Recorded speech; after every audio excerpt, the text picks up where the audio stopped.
Welcome to my channel, like and subscribe ya. Puji Tuhan, saat ini kita akan merenungkan firman Tuhan yang terambil di dalam Yohanes 14 ayat 6 sampai 8 dan rekan pendoa akan membacakan. Yohanes 6 dan Yohanes 14 ayat 6 sampai 8. Rumah Bapa. Kata Yesus kepadanya, Akulah jalan dan kebenaran dan hidup. Tidak ada seorang pun yang datang kepada Bapa kalau tidak melalui aku. Sekiranya kamu mengenal aku, pasti kamu juga mengenal Bapakku. Sekarang ini kamu mengenal Dia dan kamu telah melihat Dia. Kata Filipus kepadanya, Tuhan, tunjukkanlah Bapa itu kepada kami. Itu sudah cukup bagi kami. Amin firman Tuhan, terima kasih. Saat ini kita akan merenungkan tentang apa yang menjadi pertanyaan Filipus. Tunjukkanlah Bapa bagi kami, itu sudah cukup. Bapa dan Yesus adalah satu karena Allah Tritunggal. Di dalam apa yang sudah kita pelajari, ternyata satu kebutuhan setiap orang umat Tuhan, yaitu Bapa surgawi. Kalau kita lihat sifat dasar Bapa surgawi, Bapa yang disembah di dalam nama Tuhan Yesus adalah Bapa yang penuh kasih. Karena buktinya dia menyerahkan anak tunggalnya, anak yang sangat dia sayangi, kasih, yaitu Tuhan Yesus, menjadi tebusan dosa bagi kita. Betapa kasih Bapa itu sangat besar bagi kita orang-orang yang berdosa, sehingga anaknya sendiri dia relakan untuk menebus dosa kita. Dia adalah Bapa yang baik. Dia adalah Bapa yang kasihnya sempurna, tidak bersyarat untuk kita. Bahkan dalam kisah perumpamaan di dalam Lukas 15, di situ dikatakan seorang anak yang sudah hilang, seorang anak yang pernah menyakiti hati Bapa. Dia mengambil warisan bapaknya, dia berfoya-foya menghamburkan warisan bapaknya. Sehingga pada satu saat dia ada dalam kekurangan dan dia bertobat dan dia ingat kembali akan bapaknya. Dia punya satu keyakinan bahwa bapaknya pasti akan menerimanya. Karena dia tahu dari kecil, perumpamaan ini berkata bahwa bapaknya itu kasih adanya. Dan memang benar, keyakinannya tepat. Dia pulang, bapaknya menyambut dia dengan penuh kasih, mengenakan jubah terindah, mengenakan cincin, bahkan menyambut dia dengan satu pesta yang besar. Itulah Bapa yang kita kenal, Bapa di surga, Bapa yang penuh kasih.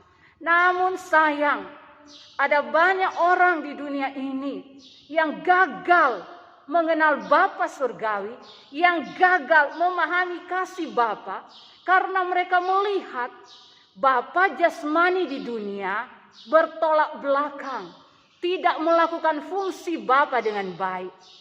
Saudara, sedikit kesaksian karena ada beberapa minggu kami tidak live, saya tidak live dan tim, karena saudara sudah lihat di beranda FB saya baru kehilangan Bapa jasmani. Tuhan telah memanggil Papa saya dan juga karena ada kegiatan gereja, jadi ada sekitar mungkin 3 minggu kita tidak live. Setelah kedukaan, saya juga harus mengurus surat-surat karena punya batas waktu, tenggang waktu karena Papa pensiunan. Dan mengurus surat itu butuh waktu yang panjang. Dan saya bersyukur saya boleh memahami mengenal Bapa surgawi. Karena Tuhan mengaruniakan kepada saya seorang Bapa jasmani yang baik. Seorang Bapa jasmani yang benar-benar menjalankan fungsinya sebagai orang tua, sebagai Bapa yang baik, saudara. Saudara, sejak saya mengenal manusia, sejak saya mengenal kehidupan, kami sudah ada dalam pelayanan. Papa saya seorang pelayan khusus di gereja. Dan dia kalau sekarang diaken, sebagai syamas, dia bertugas mengurus perbendaharaan gereja. Papa saya punya integritas yang kuat di dalam Tuhan. Saya masih teringat saudara, waktu dulu sekitar tahun 70-an, 80-an di kota ini belum ada bank.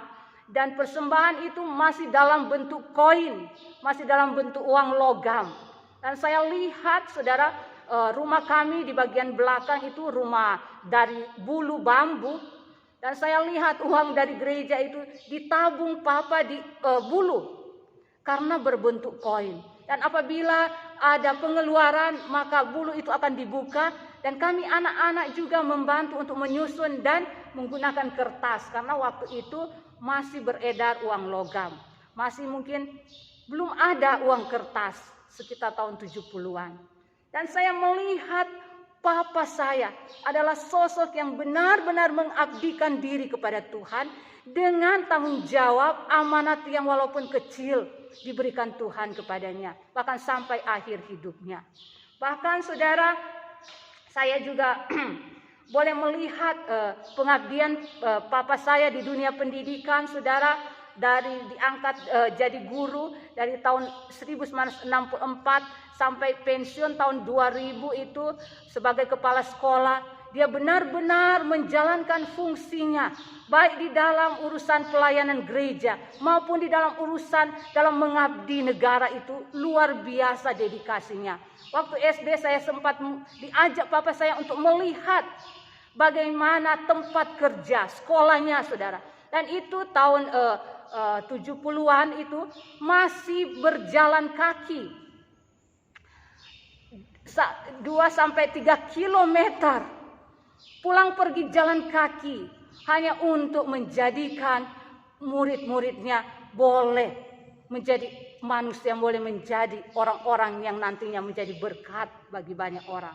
Dan saya melihat pengorbanannya. Walaupun pada saat itu saudara, gaji guru itu sangat kecil, tidak memenuhi kebutuhan 1 bulan. Kalau mau dinilai 3 bulan gaji hanya bisa membeli 1 potong pakaian. 1 potong kain pakaian. Walaupun gaji kecil, tapi Papa saya terus berjuang. Terus memberikan kehidupannya supaya taraf kehidupan masyarakat boleh maju, boleh lebih lagi. Pulang sekolah, Papa saya pernah ambil les elektronik, montir. Papa saya tahu memperbaiki radio, televisi, dan ilmunya juga untuk gereja. Jadi pada waktu itu ketika zaman mulai berkembang sudah menggunakan sound, dan Papa saya lah yang mengurus di gereja. Jadi sepulang sekolah kalau tidak menjadi montir, Papa saya juga bekerja sebagai petani untuk mencukupi kebutuhan keluarga. Dan saya boleh melihat inilah sosok seorang Bapa yang baik. Makanya ketika saya mau mengenal kasih Bapa itu sangat mudah bagi saya. Dan ternyata itu juga menunjang pelayanan saya. Sepanjang pelayanan saya, anugerah Tuhan saya boleh melayani anak-anak bermasalah. Anak-anak yang konflik dengan keluarga. Kadang hanya menumpangkan tangan dan berkata, Bapa mengasihimu. Mereka langsung dilepaskan. Oleh karena saya memahami sosok teladan yang diwariskan oleh Papa saya. Bahkan sampai menjelang ajal Papa saya meninggal dalam usia yang sudah sangat diberkati 82 tahun. Saudara, kehidupannya setia dengan Tuhan. Walaupun matanya sudah tidak mampu untuk membaca dan hanya telinga, setiap pagi dia sudah putar radio mendengarkan firman Tuhan. Setiap malam dia mendengarkan radio, mendengar firman Tuhan. Kalau Papa berdoa, seisi rumah pasti dengar doanya di waktu pagi, doanya di waktu malam. Bahkan mungkin sudah ada yang sudah jarang dilakukan. Setiap selesai makan, jadi ada makan 3 kali. Selesai makan Papa saya berdoa, berterima kasih. 5 tahun belakangan saudara, Papa saya pernah sakit di tahun 2017 saudara. Dan situ dianjurkan untuk mengkonsumsi obat darah tinggi. Karena dia memang tekanan darah tinggi. Pulang rumah saudara, dia tidak mau minum obat. Dan saya berusaha untuk tolong minum obat. Itu 5 tahun lalu. Lalu dia katakan, kalaupun Tuhan mau memanggil saya sudah siap. Tanpa obat pun mujizat Tuhan pasti terjadi. Dan benar terjadi. 5 tahun dia tidak minum obat saudara. Dan saya boleh melihat bagaimana dia dipanggil Tuhan. 2 bulan sebelum dia dipanggil Tuhan, memang sudah ada kata-kata yang menjurus ke arah-arah bahwa dia akan dipanggil Tuhan. Tapi sebagai anak saya masih bermohon, Tuhan tolonglah perpanjanglah usia papa saya. Tapi saya boleh melihat orang yang dekat dengan Tuhan, Tuhan memanggil dengan penuh ketenangan. Tidak mengeluh. Dia mulai sakit di hari Rabu. Sakitnya sakit orang tua ya, seperti karena ada jatuh sedikit, ada jatuh dan dia mulai lemah dan sudah tidak mau makan tapi sedikit. Dari hari Kamis itu saudara, saya walaupun stamina memang tidak fit oleh karena mengurus 2 orang tua yang lansia, ada mama saya, ada papa saya, mengurus juga anak-anak, mengurus pelayanan, tidak fit. Tapi karena Roh Kudus mendorong saya untuk berpuasa, saudara, maka saya berpuasalah di hari Kamis. Dan untuk pertama kali, sudah sejak lama, saudara, saya setelah selesai doa puasa, memang ada rema yang Tuhan berikan kepada saya waktu itu bahwa di tempat paling sulit sekalipun, kalau Tuhan yang bawa, kalau Tuhan yang hentar engkau, Tuhan ada bersama engkau dan Tuhan ada di tempat itu. Dan dia siap memberikan pertolongan, dia siap memberikan kemuliaan. Dan memang itu janji Tuhan dan itu yang harus saya lalui. Setelah selesai doa puasa, saudara, saya menikmati damai sejahtera sukacita yang tidak terkatakan. Baru saya tahu ternyata saya sudah diberikan pengurapan perkabungan. Oil of mourning. Minyak untuk perkabungan. Dan itu luar biasa sukacita, damai sejahtera. Dan sejak hari kami sampai papa pulang, selalu pujian, penyembahan terus keluar dari mulut saya. Bahkan saat itu juga saya ambil HP saya. Dan sepanjang hari kami sampai papa meninggal, saya memperdengarkan pujian penyembahan. Lagu terakhir yang masih papa bisa puji adalah curahkanlah kuasa-Mu Tuhan, mujizat terjadi. Papa masih bisa menyanyi. Hari Minggu saudara, saat saya mempersiapkan untuk ibadah, karena bagi kami juga ada perjamuan kudus waktu itu. Dan saya tidak tahu bahwa itu terakhir kali saya minta izin kepada papa saya. Pak, saya mau ibadah, tapi saya mau berdoa lagi. Jadi selama 2 hari saya saat teduh dengan papa, saya bacakan firman Tuhan, saya perkatakan firman Tuhan. Dan saat saya mau ke ibadah, saya masih sempat mau doakan. Dan saya tidak tahu, Roh Kudus membawa saya untuk berdoa, untuk menyerahkan roh jiwa tubuh papa saya. Tanpa saya pikirkan, keluar dari mulut saya. Dan waktu itu saya belum tahu bahwa Tuhan akan memanggil papa saya secepat itu karena saya mau ibadah. Dan saya tidak mau menyusahkan pelayan yang ada karena memang sudah jam ibadah. Waktu itu saya sudah siap, saya tinggal ambil sepatu saya. Ketika saya sudah menggunakan sepatu saya dan saya buka pintu saudara, saya melihat papa saya sudah berpindah tempat. Dengan begitu tenang, hanya sekitar berapa menit doa saya menyerahkan papa saya dan sudah berpindah tempat. Dengan begitu tenang, saya juga begitu tenang saudara. Memang sedih, tapi bukan kesedihan yang ada kesedihan yang kami tenang menghadapinya saudara. Dan ternyata orang yang dekat dengan Tuhan, orang yang setia saudara, matinya juga itu dalam ketenangan, dalam sukacita, dalam kedamaian. Dan itu yang saya rasakan walaupun memang sedih. Dan saya bersyukur kepada Tuhan bahwa walaupun saya kehilangan papa saya, sosok yang memberikan teladan warisan iman kepada kami anak-anak, saya punya bapa yang baik. Saya punya bapa kekal yang selalu ada bagi saya setiap saat. Entahkah itu saya dalam keadaan kesedihan, entahkah itu saya dalam keadaan kejenuhan, entahkah itu saya ada dalam keadaan kelelahan, entahkah itu saya ada dalam keletihan, entahkah itu saya ada dalam proses yang berat sekalipun, ada Bapa di surga. Bapa yang kekal, Bapa yang penuh kasih, Bapa yang senantiasa ada untuk anak-anaknya. Itulah Bapa di surga. Dan saudara, untuk menikmati Bapa dengan segala kasih karunia Bapa, dikatakan di dalam firman tadi, Tidak ada seorang pun yang dapat datang kepada Bapa kalau tidak melalui Tuhan Yesus Kristus. Itu sebabnya kalau engkau rindu mendapatkan kasih sayang, seperti yang saya rasakan hari Kamis, kasih sayang yang luar biasa, damai sejahtera yang luar biasa, sukacita yang luar biasa. Dan saya tahu itu Bapa yang sudah terlebih dahulu mengisi hidup saya sebelum Bapa memanggil Papa jasmani, Papa di bumi saya. Dan sungguh kasih Bapa yang kekal itu sampai detik ini. Kita baru doa saja tadi, saudara. Dan itu yang kami rasakan, saudara. Kami tidak akan dapat kuat menjalani proses hidup dari Tuhan yang Tuhan izinkan. Kami tidak akan dapat mampu menjalani hidup kami kalau tidak ada Bapa di surga. Bapa surgawi mengenal siapa engkau. Mungkin saat ini engkau merasa engkau seorang diri berjuang dalam proses hidup yang sangat berat, dalam penderitaan yang sangat berat. Bapa surgawi ada bagi engkau. Tetapi untuk engkau datang kepada Bapa, engkau harus melalui Tuhan Yesus Kristus. Datanglah kepada Tuhan Yesus Kristus.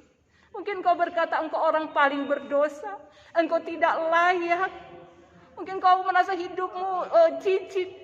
Datanglah kepada Tuhan Yesus. Dia masih menyediakan pengampunan. Pintu anugerahnya masih terbuka. Dia akan mengampuni engkau. Dan dia menerima engkau. Bahkan mengangkat engkau kembali menjadi anak. Saudara, untuk itu sebagai manusia, memang kehidupan kita, saudara, Tuhan Yesus katakan di dunia ini engkau harus menyangkal diri, memikul salib, mengikut Tuhan Yesus. Tapi kalau ada Bapa di sorga, seberat apapun salib yang kau pikul, seberat apapun penyangkalan dirimu, saudara, kalau ada Bapa di sorga, itu akan membuat engkau mudah menjalaninya. Akan membuat engkau ringan untuk menjalaninya. Karena dia berikan kasih karunia yang khusus. Itu sebabnya datanglah kepada Tuhan Yesus. Karena lewat Tuhan Yesus engkau akan menerima segala kasih karunia Tuhan. Segala penyediaan-penyediaan ilahi, termasuk kasih, termasuk perhatian, termasuk perlindungan dari Bapa, termasuk pemeliharaan dari Bapa. Datanglah kepada Tuhan Yesus. Itu sebabnya, saudara, hampir 7 bulan kami live. Doktrin kami, saudara, adalah basic. Doktrin yang sangat dasar. Yang, saudara, mungkin tidak disukai oleh banyak orang. Tapi kami bersyukur anugerah Tuhan melebihi apa yang kami harapkan. Karena saya evaluasi tayangan kami ada sampai 376 tayangan. Ada sampai tertinggi 89 like. Itu melampaui harapan kami, ekspektasi kami. Karena doktrin yang kami beritakan itu doktrin dasar. Doktrin yang sederhana. Doktrin tentang Injil adalah kekuatan Allah. Injil kasih karunia. Dan saudara akan lihat dalam setiap tayangan-tayangan ada 5 unsur yang senantiasa kami beritakan. Yaitu Injil kasih karunia, tentang keselamatan adalah anugerah dari Tuhan Yesus, tentang iman percaya kepada Tuhan Yesus, tentang pertobatan, tentang pengampunan dosa, tentang hidup dalam Roh Kudus dan dalam kekudusan. Jadi inilah inti pengajaran doktrin yang kami beritakan. Sangat dasar, sangat sederhana. Tetapi kalau engkau dapat mengalami, engkau masuk ke dalam pengajaran-pengajaran ini, maka engkau akan melihat hidupmu akan berbuah. Engkau akan menjadi berkat, bahkan engkau akan menyenangkan Bapa. Engkau akan berkenan kepada Tuhan, saudara. Karena kami tidak mengajarkan kebenaran-kebenaran yang lagi tren saat ini, saudara. Tapi kami bersyukur kalau ekspektasi kami bisa melebihi 200 orang, 100 orang, kami sangat bersyukur. Ada orang-orang yang bertumbuh saja, saudara. 5-10 orang kami sudah sangat bersyukur. Ingat murid Tuhan Yesus. Hanya 12 murid, tapi bisa mengguncang seluruh dunia. Saudara, Tim kami memulai karena pada waktu pandemi kami tim doa kami sudah mungkin 14 tahun. 14 tahun tim doa kami. Konsisten, rutin saudara. Hanya anugerah Tuhan bisa ada di 14 tahun, setiap minggu kita ada. Dan karena pandemi ada banyak yang memohon topangan doa, permintaan doa. Dan pada waktu itu tidak boleh bertatap muka karena ada di rumah sakit. Akhirnya kami berdoa, bergumul, dan inilah yang Tuhan hadirkan. Live kami tayang setiap hari Senin. Saudara, ketika Tuhan izinkan satu masa, mungkin ini durasinya sedikit panjang ya, Tuhan memberkati kuota pulsa saudara-saudara. Ketika Tuhan izinkan masa pandemi, itu sebenarnya ada maksud, kehendak, tujuan Tuhan. Tinggal kita mau menangkapnya, saudara. Kita masih ingat sejarah ketika masa kolonialisme, ketika bangsa Barat, bangsa Eropa, saudara, mencari koloni daerah jajahan yang baru, khususnya di Asia. Memang penjajahan tidak berperi kemanusiaan. Tetapi Tuhan izinkan kolonialisme ini terjadi, ada maksud rencana Tuhan, tujuan Tuhan, yaitu supaya apa? Injil yang diberitakan Paulus di Makedonia, daerah Eropa, akan bisa dibawa kepada Asia. Sehingga anugerah Tuhan kita bersyukur, ada Nomensen yang di Sumatera, ada Riedel dan Swartz di Sulawesi. Itu sebabnya kita boleh mengenal Injil yang dibawa dari sana. Itu maksud kehendak Tuhan lewat masa penjajahan, masa kolonialisme. Masa pandemi ada maksud dan tujuan Tuhan. Saudara, seperti saat ini. Kita saat ini dimudahkan, digampangkan dengan era IT yang sangat-sangat membludak saat ini. Tinggal bagaimana kita bisa mengelolanya dengan baik. Dan untuk inilah kami ada, saudara. Kami bisa memberitakan Injil lewat gadget, lewat informasi teknologi yang sedang berkembang, lewat tayangan live di FB, saudara. Kita ingat Rasul Paulus di dalam Kisah Rasul 27 kalau saya tidak salah. Bagaimana dia memberitakan Injil ke Roma, penuh resiko. Dia harus naik kapal, datang gelombang yang besar, kapalnya karam. Dan akhirnya mereka kelaparan, mereka terdampar di satu pulau. Paulus digigit oleh ular berbisa hanya untuk memberitakan Injil ke satu daerah. Betapa beratnya resiko yang harus ditanggung oleh Rasul Paulus. Tapi kita sekarang dimudahkan. Saya bersyukur tayangan kami pernah memberkati saudara-saudara kami yang ada di Pakistan. Pastor Ishak Gulam, saudara Ishak Shalom, Tuhan memberkati. Bahkan kami boleh mendengar kesaksian yang masuk ke messenger saya, ke inbox, bagaimana Tuhan memberkati mereka, Tuhan melawat mereka. Bahkan kami bersyukur ada yang like dari saudara sepupu kita, dari kaum Kedar Nebayot. Tuhan memberkati saudara sepupu kami, Tuhan mengasihi saudara sepupu kami, menanggapi dan juga merespon. Tuhan sangat memberkati. Dan itulah sebabnya, gunakanlah media sosial untuk kemuliaan Tuhan. Gunakanlah masa yang sementara berjalan saat ini untuk kemuliaan Tuhan. Karena suatu saat lagi ini masa akan berakhir.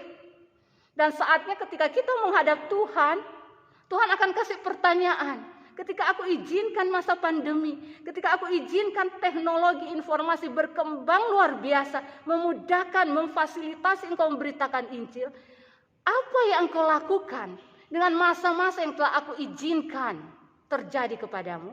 Adakah engkau pakai untuk kepentingan Tuhan atau untuk kepentingan dirimu sendiri, mengaktualisasi diri, memamerkan diri, atau segala macam? Dan biarlah apa yang kita sampaikan lewat media sosial kita bisa membawa orang lebih dekat kepada Tuhan. Bisa menerima anugerah keselamatan. Bisa dipulihkan. Bisa menerima kebenaran-kebenaran yang akan memerdekakan mereka. Itu sebabnya gunakanlah gadget untuk kemuliaan Tuhan. Walaupun memang ada banyak tantangan.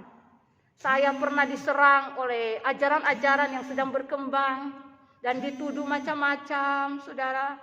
Ada begitu banyak, ya, ada begitu banyak haters. Ya, Tuhan memberkati para haters. Tuhan memberkati. Saya tertawa karena lewat haters mental saya lebih kuat. Saya akan maju terus sampai Tuhan katakan saya berhenti. Terima kasih, dan sangat sederhana yang kami sampaikan. Tetapi kalau engkau benar-benar menerima firman yang sederhana ini, saudara akan lihat apa yang dirindukan oleh banyak hamba Tuhan, apa yang dirindukan oleh banyak pelayan, apa yang dirindukan juga oleh Tuhan, jemaat mula-mula. Tapi tidakkah kita tahu, jemaat mula-mula adalah impact, adalah dampak, adalah akibat dari apa yang sudah Tuhan lakukan. Yang pertama, ketika Tuhan mencurahkan Roh Kudus-Nya, maka tampillah seorang Petrus, seorang yang pernah hampir gagal mengiring Tuhan karena menyangkal Tuhan Yesus, karena dia dipenuhi oleh Roh Kudus. Dan apa yang Petrus beritakan yang bisa membuat penuaian jiwa-jiwa yang luar biasa. 3.000 jiwa bertobat dan dibaptis. Saya mungkin sudah ratusan kali menyampaikan firman, tapi saya belum lihat. Ya, sudah ada, tapi belum seberapa yang bertobat dan memberi diri dibaptis. Sedangkan Petrus 1 kali berkhotbah, 3.000 jiwa bertobat dan dibaptis, terima Tuhan Yesus. Cuma karena dipenuhi oleh Roh Kudus, dan yang Petrus beritakan adalah Injil kasih karunia. Bisa baca di dalam Kisah Rasul. Hanya Injil kasih karunia, hanya tentang Tuhan Yesus, firman-Nya, jalan-jalan Tuhan Yesus, ajarannya. Sehingga akibatnya jemaat mula-mula terbentuk. Jemaat yang kita bisa lihat, jemaat yang bertekun dalam pengajaran Rasul, jemaat yang saling berbagi, jemaat yang penuh sukacita, jemaat yang disukai oleh banyak orang. Hari lepas hari Tuhan menambahkan jiwa-jiwa kepada jemaat mula-mula. Hanya dengan yang sederhana. Petrus menerima dipenuhi Roh Kudus. Yang Petrus khotbahkan adalah Tuhan Yesus. Untuk itu, kalau kita mau menikmati kasih Bapa yang luar biasa, kalau kita mau menikmati penyediaan ilahi yang luar biasa, datanglah kepada Tuhan Yesus. Karena tidak ada seorang pun yang bisa datang kepada Bapa tanpa melalui Tuhan Yesus. Amin firman Tuhan.